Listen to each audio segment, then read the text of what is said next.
Dans un pays imprégné de promesses et de sang, la vengeance dans le cœur d'Osman n'était pas que de la rage, non. C'était un cri de justice né le jour où le sang innocent fut versé.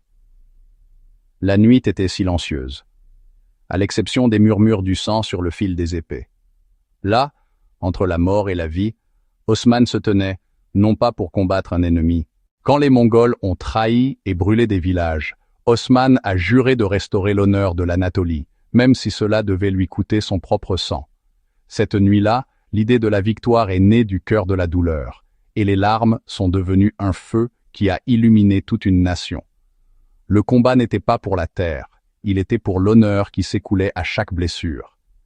Et chaque fois que la peur tentait de s'infiltrer dans son cœur, il entendait la voix de la foi dire « Lève-toi, la vérité, Inch'Allah, ne perdra jamais, même si l'épée se brise. » Sa vengeance n'était pas pour lui, elle était pour chaque mère qui avait perdu son enfant et pour chaque terre profanée par les oppresseurs.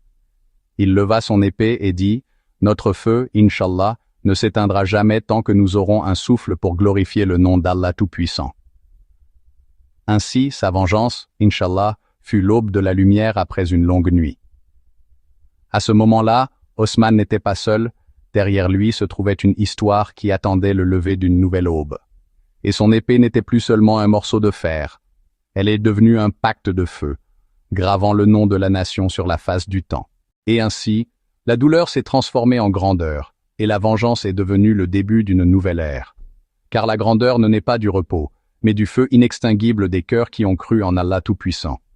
Et ainsi, Osman Bey a écrit les premières pages de la grandeur par sa foi en Allah Tout-Puissant, pour nous enseigner que la victoire ne réside pas dans la multitude des épées, mais dans la sincérité des cœurs attachés à Allah Tout-Puissant.